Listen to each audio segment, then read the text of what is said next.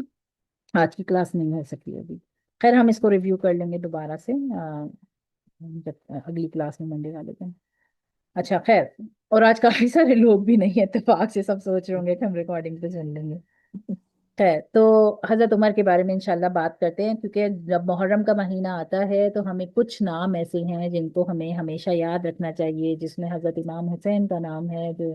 کربلا کے حساب سے ایک واقعہ. تو دیکھیں ہر وقت تو ہم کلاسوں کے ساتھ نہیں جڑے ہوئے ہوتے، لیکن ہماری ٹیچر نے ہم کو جو ایک طریقہ بتایا تھا وہ طریقہ میں بتا دیتی ہوں کہ جو موقع آ رہے ہو نا، اب جیسے محرم کا موقع آیا ہے تو طارق جمیل صاحب کے بیان ایسے ہیں کہ جب وہ بتاتے ہیں نا تو ایسا بتاتے ہیں کہ آپ ایسا لگتا ہے آپ اس وقت میں پہنچ گئے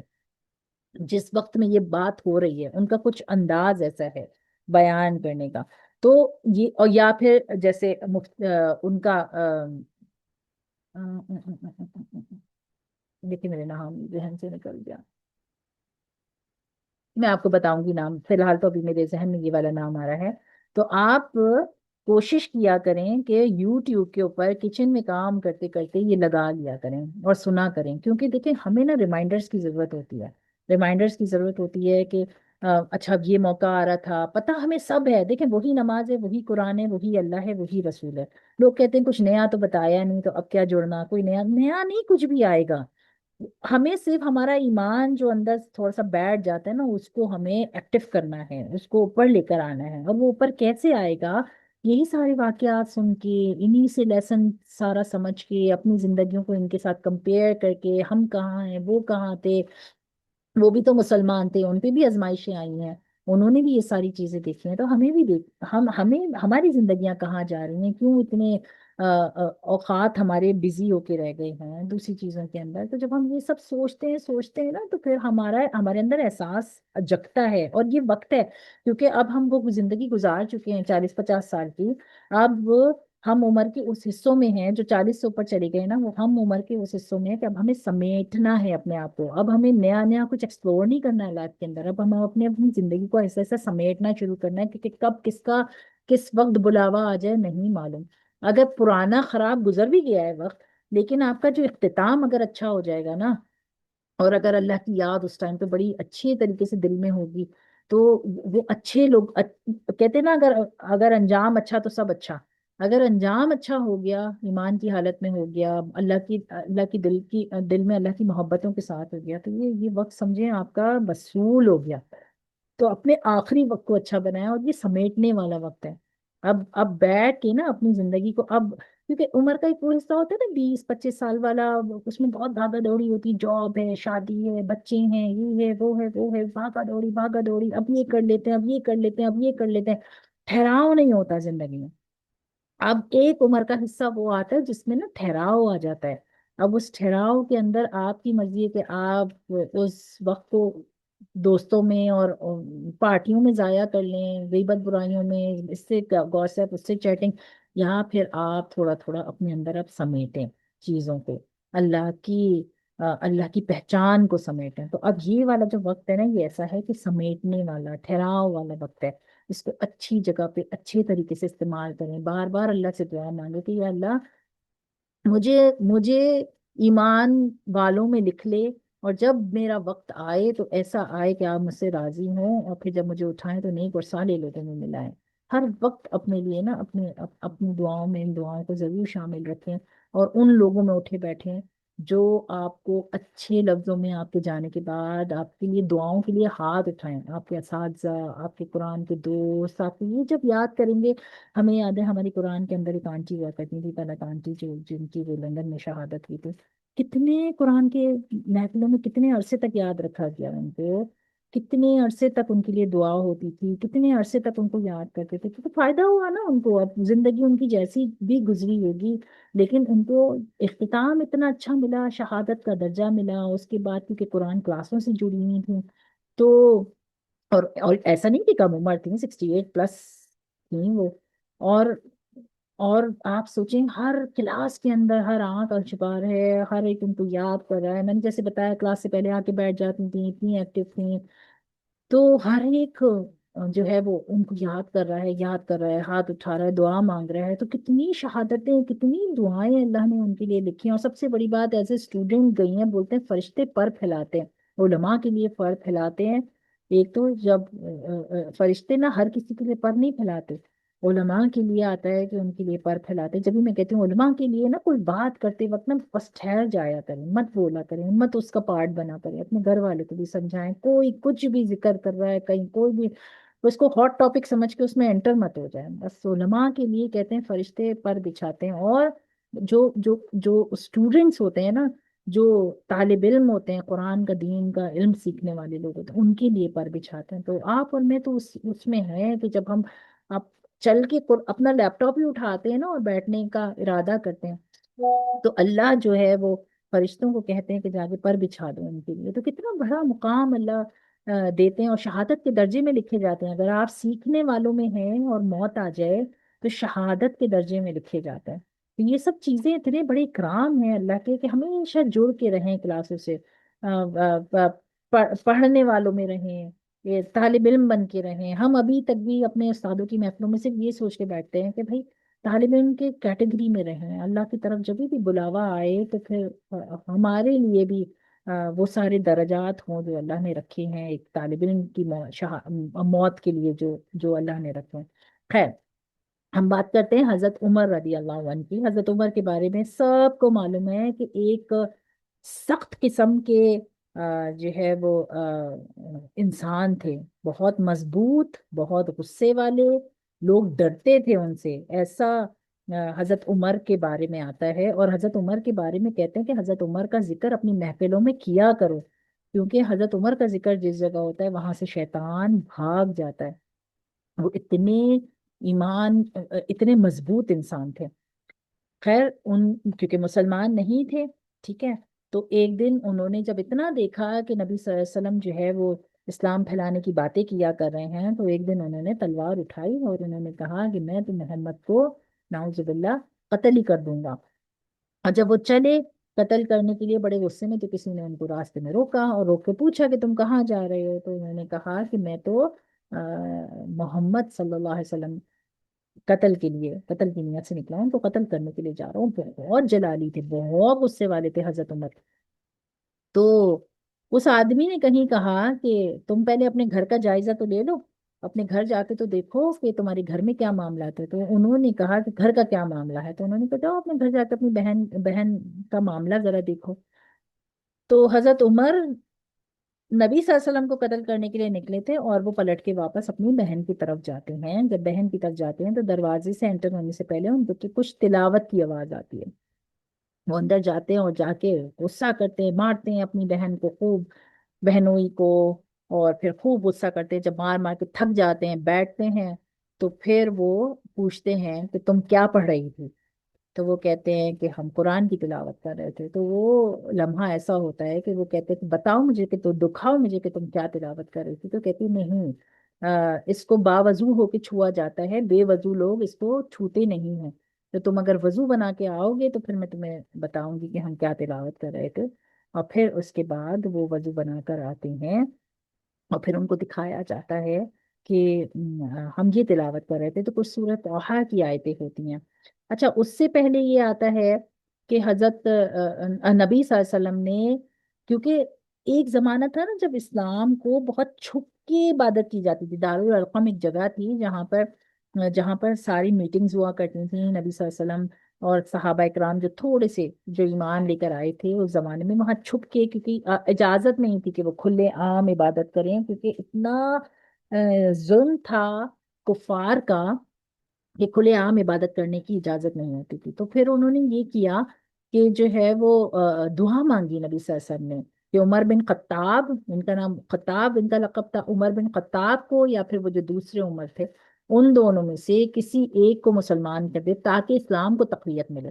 انہوں نے ہاتھ اٹھا کے اللہ سے یہ دعا مانگی تھی. اللہ نے وہ نبی صلی اللہ علیہ وسلم کی دعا ان کے حق میں قبول کرنی تھی.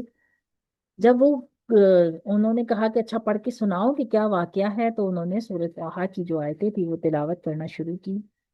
تلاوت سنتے سنتے سنتے اچانک کوئی وجد طاری ہوا ان کے اوپر، اور ان کی آنکھوں سے اچانک آنسو جانے شروع ہو گئے، اور انہوں نے کہا کہ مجھے بھی اسلام قبول کرنا ہے۔ کہاں وہ نبی صلی اللہ علیہ وسلم کو قتل کرنے نکلے تھے، اور کہاں انہوں نے کہا کہ مجھے بھی اسلام قبول کرنا ہے۔ خیر ان کو پھر وہ نبی صلی اللہ علیہ وسلم کے پاس اسلام قبول کرنے کے لیے گئے۔ جب وہ نبی صلی اللہ علیہ وسلم کے پاس اسلام قبول کرنے کے لیے گئے تو جو صحابی اندر موجود تھے وہ سمجھے کہ عمر قتل کرنے کے لیے نبی صلی اللہ علیہ وسلم کو آئے، کیونکہ ہاتھ میں تلوار تھی۔ لیکن حضرت نبی صلی اللہ علیہ وسلم کے بارے میں آتا ہے کہ انہوں نے صرف جب ان کی چہرے مبارک پہ نظر پڑی حضرت عمر کی، تو صرف انہوں نے نبی صلی اللہ علیہ وسلم نے فرمایا کہ ابھی بھی وقت نہیں آیا ہے، اور انہوں نے کہا کہ میں کلمہ شہادت پڑھنا چاہتا ہوں۔ کہتے ہیں جب حضرت عمر رضی اللہ عنہ نے کلمہ شہادت پڑھا تو اللہ اکبر کی آوازوں سے دارالارقم گونج اٹھا۔ اتنے خوش تھے سارے صحابی اور نبی صلی اللہ علیہ وسلم اتنے خوش تھے اس ٹائم پر کہ عمر ایمان لے کر آ گیا، اور کیونکہ وہ بہت مضبوط انسان تھے، ڈرتے نہیں تھے کسی سے۔ تو جب اللہ اکبر کی آوازیں گونجنے لگیں تو حضرت عمر نے نبی صلی اللہ علیہ وسلم سے پوچھا کہ کیا ہم یہاں چھپ کے کیوں اللہ کو یاد کرتے ہیں، ہم کھلے عام کیوں نہیں اعلان کر کے نمازوں کا اہتمام کرتے؟ تو نبی صلی اللہ علیہ وسلم نے کہا کہ ابھی وقت نہیں آیا ہے۔ تو حضرت عمر نے کہا کہ آج تو ہم حرم میں نماز ادا کریں گے۔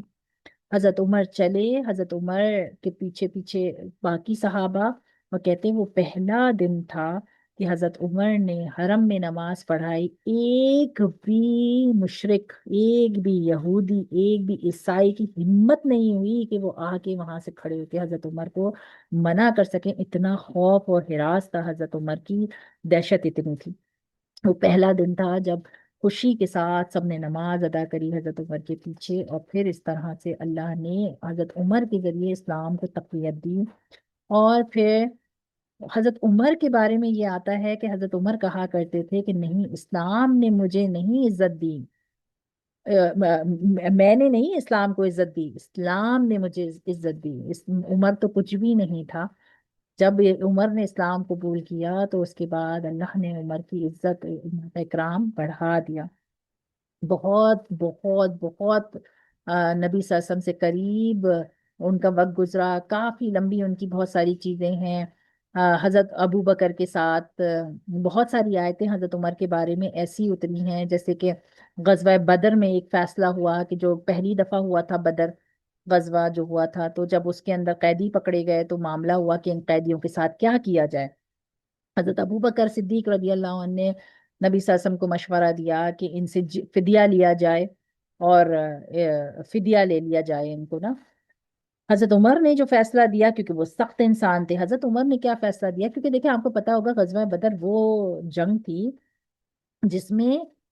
بھائی بھائی کے سامنے تھا، باپ بیٹے کے سامنے تھا۔ تو حضرت ابو بکر صدیق رضی اللہ عنہ کے سامنے ان کا بیٹا جب آیا نا تلوار لے کے، وہ قریش کی طرف سے آیا تھا لڑنے، تو جب وہ حضرت ابو بکر کے بالکل سامنے آیا نا تو اس نے کہا آپ میرے باپ نہیں ہوتے تو میں آپ کو کی گردن اڑا دیتا، آپ باپ ہے تو میں آپ کو چھوڑ رہا ہوں۔ تو اس وقت حضرت ابو بکر صدیق رضی اللہ عنہ نے کہا تھا لیکن اگر تم میری تلوار کے نیچے آ گئے تو اللہ کی قسم حق اور باطل کی اس لڑائی میں میں تمہارا گلا اڑا دیتا۔ اتنا زیادہ وہ مشکل جنگ تھی، کہتے ہیں بدر کے صحابیوں کا مقام اسی لیے اتنا زیادہ ہے، اتنا زیادہ ہے کہ وہ پہلی جنگ حق اور باطل کی، اور اس میں وہ ایسی جنگ تھی جس میں باپ بیٹے کے سامنے تھا، چچا بھتیجے کے سامنے تھا، باپ جو ہے وہ بھائی بھائی بھائی کے سامنے تھا۔ وہ بہت مشکل جنگ تھی، بہت مشکل جنگ تھی۔ تو انہوں نے کہا کہ اگر تم میری تلوار کے نیچے آتے تو میں تمہیں اڑا دیتا۔ تو حضرت عمر نے اس وقت یہ مشورہ دیا کہ جو جس کا رشتہ دار ہے، جو جس کا بیٹا ہے، جو جس کا بھائی ہے، اس سے اس کو ہی قتل کرایا جائے۔ اگر مسلمان بھائی ہے نا، اور اگر کافر پکڑا گیا ہے، وہ اپنے اپنے بھائی کو خود قتل کرے، تو یہ تو کتنا مشکل کام تھا نا کہ وہ بھائی ہے اور وہ اس کو قتل کرے، وہ بیٹا ہے اور اس کو قتل کرے، یا وہ باپ ہے اس کو قتل کرے۔ تو ذرا نرمی کا فیصلہ لیا گیا اور کہا گیا کہ نہیں، فدیہ لے کے حضرت ابو بکر کی بات کو سنتے ہوئے چھوڑ دیا جائے ان کو نا، مطلب ان سے فدیہ لے لیا جائے۔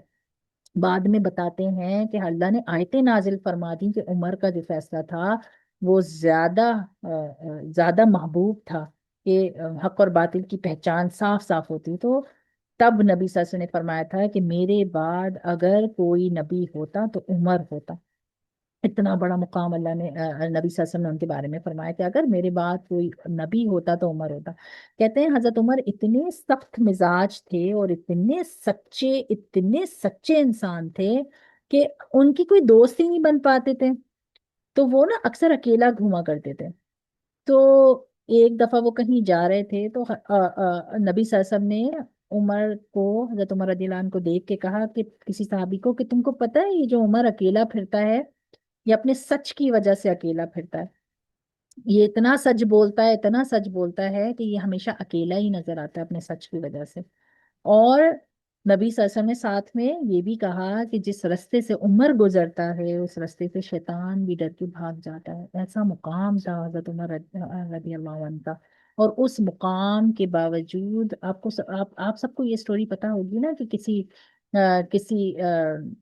نے ایک غلام خریدا تھا. اس غلام نے شکایت لگائی حضرت عمر کے پاس آ کے. خیر حضرت نبی صلی اللہ علیہ وسلم کا دور ختم ہوا تو ایک واقعہ یہ بھی آتا ہے حضرت عمر کے بارے میں کہ حضرت عمر کا دماغ اتنا الٹ گیا اس ٹائم پہ کہ انہوں نے تلوار نکال لی اور تلوار نکال کے بولنا شروع کر دیا کہ اگر کسی نے یہ کہا کہ محمد صلی اللہ علیہ وسلم اس دنیا سے چلے گئے تو میں اس کی گردن اڑا دوں گا. اس ٹائم پہ حضرت ابو بکر کیونکہ بڑے ٹھنڈے مزاج کے تھے, حضرت ابو بکر صدیق رضی اللہ عنہ کھڑے ہوئے اور انہوں نے سورہ بقرہ کی ایک آیت کی تلاوت کی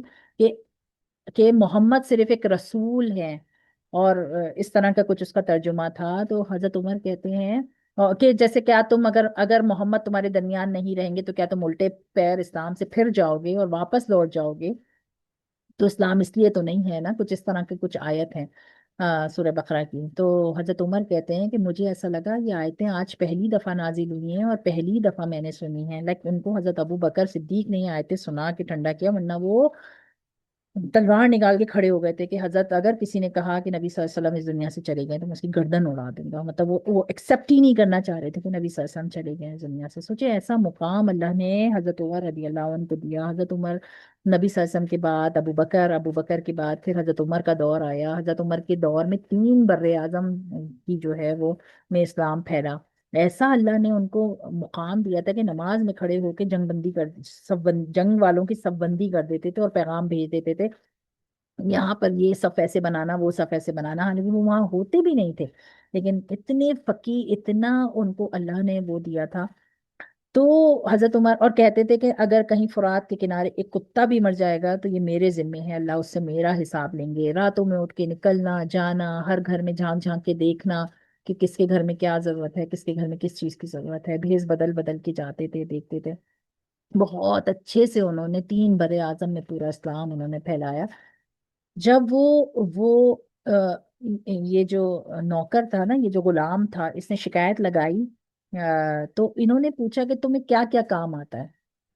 تم کہہ رہے ہو کہ میرا مالک مجھ سے بہت زیادہ کام لیتا ہے تو تم مجھے بتاؤ کہ تمہیں کیا کیا کام آتا ہے. جب اس نے اپنے کام سارے بتائے تو حضرت عمر نے کہا کہ تمہیں تو اچھا خاصا کام آتا ہے. جو پیسہ تم بتا رہے ہو کہ وہ کہتے ہیں شام میں اتنا مجھے کما کے دینا ہو تو تم بہت آرام سے کما سکتے ہو,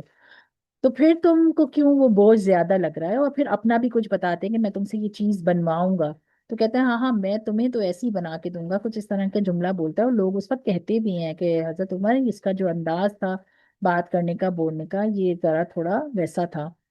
بدلہ لینے جیسا. حضرت عمر اس کو کوئی دھیان نہیں دیتے ہیں. لیکن فجر کی نماز میں وہ آلودہ خنجر لے کر آتا ہے. محرم سے 3 دن پہلے کا غالباً یہ واقعہ ایگزیکٹلی مجھے ذہن میں نہیں ہے, لیکن 3 دن پہلے کا واقعہ ہے کیونکہ 3 دن کی حالت بہت خراب رہتی ہے. پھر ان کا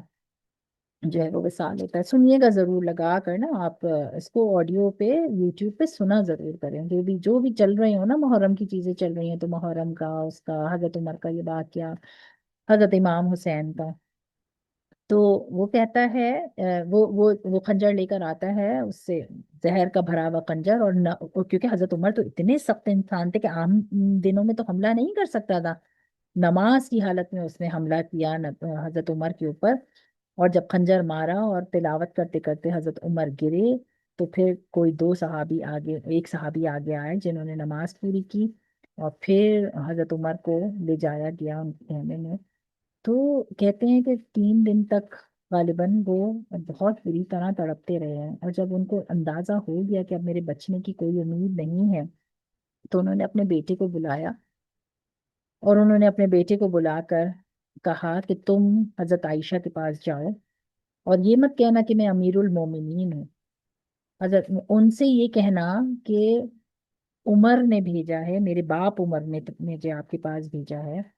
اور کیونکہ دیکھیں یہ جو حجرہ تھا نا حضرت عائشہ کا، جس کے اندر نبی صلی اللہ علیہ وسلم کی تدفین ہوئی تھی، پھر حضرت ابو بکر کا انتقال ہوا، تو کیونکہ حضرت ابو بکر تو باپ ہی تھے نا حضرت عائشہ کے، تو ان کی بھی تدفین وہاں پر ہو گئی۔ اور پھر اس کے بعد ایک جگہ اور باقی تھی جو حضرت عائشہ نے اپنے لیے رکھی ہوئی تھی، کیونکہ دونوں محرم تھے نا ان کے، تو وہ چاہتی تھی کہ میری تدفین بھی یہیں پر ہی ہو، حضرت عائشہ رضی اللہ عنہ کے حجرے میں۔ حضرت عمر اس جگہ لینا چاہتے تھے، لیکن حضرت عمر نے اپنے بیٹے سے کہا جا کے یہ مت کہنا کہ امیر المومنین نے بھیجا ہے، کیونکہ اگر تم امیر المومنین کہو گے تو اب میں امیر المومنین کے درجے پہ نہیں رہا، اب میرے مرنے کا وقت قریب آ گیا ہے، جا کر صرف اتنا کہنا کہ عمر، میرے باپ عمر نے مجھے آپ کے پاس بھیجا ہے، اور میں آپ سے یہ درخواست کرنے کے لیے آیا ہوں کہ کیا نبی صلی اللہ علیہ وسلم کے برابر والی جگہ مجھے آپ عنایت کر سکتی ہیں کہ میں وہاں میری تدفین ہو جائے۔ اگر وہ منع کریں تو واپس آ جانا، اور اگر وہ اجازت دیں تو ان سے پھر دوبارہ سے پوچھنا کہ آپ کسی زور زبردستی تو یہ جواب یا یہ وہ نہیں کر رہی ہیں۔ تو بیٹا آتا ہے، دروازہ کھٹکھٹاتا ہے، پوچھتا ہے حضرت عائشہ سے، تو حضرت عائشہ رضی اللہ عنہ کہتی ہیں کہ عمر سے زیادہ اس جگہ پہ کسی کا حق نہیں ہے، میں نے یہ جگہ عمر کو عمر کے لیے دی۔ جب وہ واپس آتے ہیں اور آ کر اپنے باپ کو یہ خوشخبری دیتے ہیں کہ آپ کو وہ جگہ انہوں نے دے دی ہے، تو یقین کریں، بتاتے ہیں لکھا ہوا ہے کتابوں کے اندر کہ وہ اپنے بیٹے کے سر پہ اپنے بیٹے کی گود میں سر رکھے ہوئے ہوتے ہیں، اپنے بیٹے سے کہتے ہیں کہ مجھے میرا سر زمین پہ رکھ دو۔ جب وہ بیٹا سر زمین پہ رکھتا ہے تو وہ اپنی ناک اور اپنی گال اتنی زور سے مٹی میں ایسے ایسے کر کے رگڑتے ہیں، اور رگڑ کے زور زور سے روتے ہیں، تو صحابہ اکرام جو کھڑے ہوتے ہیں نا آس پاس میں، پوچھتے کہ آپ کیوں رو رہے ہیں؟ تو وہ کہتے ہیں کہ میرے جانے کا وقت آ گیا ہے، اگر اللہ نے مجھے معاف نہیں کیا تو عمر کا کیا ہوگا، اگر اللہ نے مجھے معاف نہیں کیا، کسی چیز پہ میری ایسی پکڑ فرما لی تو عمر کا کیا ہوگا۔ کہتے ہیں وہ 3 بر اعظم کو فتح کرنے والے حضرت عمر، اور وہ گڑ گڑا گڑ گڑا کے اللہ کے سامنے لوگوں کے سامنے اپنے منہ کو ایسے رگڑ رہے تھے، مٹی کے اندر آلودہ ہو گئے تھے کہ اگر اللہ نے مجھے معاف نہیں کیا تو میرا کیا ہوگا۔ اور ایسے کہتے کہتے کہتے پھر ان کی جو ہے وہ شہادت ہوئی۔ اور پھر یہ شہادت بھی غالباً محرم سے ایک دن پہلے یا کچھ ایسا کچھ ڈے آتا ہے، مجھے صحیح سے یاد نہیں ہے، لیکن کہتے ہیں کہ حضرت عمر کا تذکرہ اپنے گھروں میں کرنا چاہیے۔ عمر کا تذکرہ جہاں ہوتا ہے، حضرت عمر کے تذکرے سے شیطان بھاگ جاتا ہے۔ اتنے سارے واقعات ہیں، یقین کریں حضرت عمر کے بارے میں کہ اگر بیان کرنے جائیں، جنگوں کے واقعات ہیں، دوسرے واقعات ہیں، حضرت ابو بکر کے ساتھ اکثر ان کی چیزیں ایسی ہو جاتی تھی، وہ واقعات ہیں۔ تو بہت خوبصورت خوبصورت واقعات ہیں حضرت عمر کی زندگی کے۔ بس کیا ہے کہ ہم نے نا یہ سب چیزیں پڑھنا لکھنا سننا چھوڑ دیا ہے، ہمیں اپنی زندگی میں اس کو سننا پڑھنا چاہیے، اور اپنے ایمان کو ان چیزوں سے تازہ کرنا چاہیے۔ سوچنا چاہیے کہ جب 3 بر اعظم کو فتح کرنے والا حضرت نبی صلی اللہ علیہ وسلم کے برابر میں جس کو جگہ ملی ہو، وہاں دفن ہونے والا، عشرہ مبشرہ میں ہونے والا، جن کو جنت کی خوشخبری ان کی زندگیوں میں دے دی گئی ہو، موتیوں کا محل، نبی صلی اللہ علیہ وسلم کہتے ہیں ایک دفعہ میں نے جنت میں موتیوں کا محل دیکھا، اور میں نے فرشتوں سے پوچھا یہ موتیوں کا محل کس کا ہے، تو مجھے بتایا گیا کہ یہ عمر بن خطاب کا ہے۔ میں نے چاہا کہ میں اس میں اندر داخل ہوں، لیکن مجھے حیا آ گئی اور میں اندر داخل نہیں ہوں۔ تو جن کو اتنی بشارتیں ملی ہوں، سوچیں وہ اپنے مرنے سے پہلے کہہ رہے ہیں اللہ نے مجھے معاف نہیں کیا تو میرا کیا ہوگا، تو پھر ہمارا تو کوئی مقام ہی نہیں ہے نا، کوئی مقام نہیں ہے۔ لیکن ہمیں کم از کم ان کے تذکروں کو اپنی زندگی میں یاد رکھنا چاہیے۔ مجھے ملا وہ واقعہ تو میں بھیجوں گی، اس کو سنیے گا اپنی زندگی میں ضرور، اور جب جب موقع آیا کریں، محرم کے ہوں یا پھر ربیع الاول کے ہوں یا پھر آگے اور اس طرح کے جو مہینے نا، ان کے بارے میں سنا ضرور کرے لگا کے۔ اس سے کیا ہوتا ہے کہ ایمان انسان کا نا بڑا تازہ سا ہو جاتا ہے، چیزیں ذرا تھوڑی سی گزر جاتی ہیں ذہن سے، جو سننے والی ہوتی ہیں انشاءاللہ۔ بہت ساری اور چیزیں ہیں حضرت عمر کے بارے میں بات کرنے کے لیے، لیکن مختصراً یہی تھا ان کے بارے میں۔ اللہ ان کے درجات کو بلند فرمائے، اور ان کی ہوئی آمین ہر جو کوشش کاش جو بھی محنتیں ہیں ساری، اللہ ان کے ثمرات ان کو جنت میں اعلیٰ مقاموں پہ انشاءاللہ دکھائے۔ بہت خوبصورت شخصیت ہے حضرت عمر، بہت مضبوط اور بہت خوبصورت شخصیت ہے، اور دیکھیں کہاں سے ان کی زندگی چلی تھی، جو تلوار اٹھا کے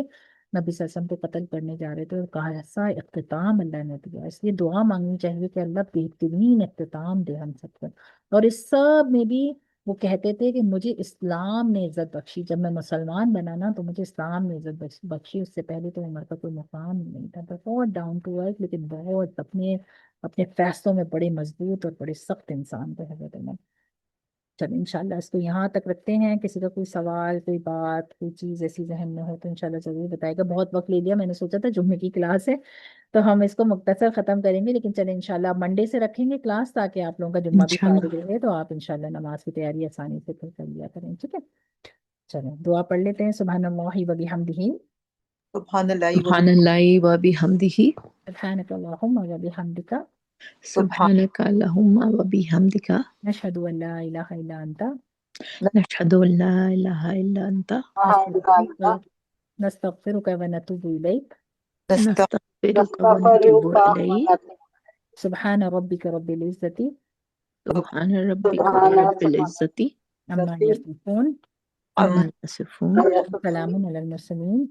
سلام وسلام علی المرسلین، والحمد للہ رب العالمین۔ والحمد للہ رب العالمین۔ السلام علیکم و رحمۃ اللہ وبرکاتہ۔ وعلیکم السلام ورحمۃ اللہ وبرکاتہ۔ ورحمۃ اللہ وبرکاتہ۔ جزاک اللہ خیر۔ آپ ہی پہلے کئی دفعہ بتا چکی ہیں،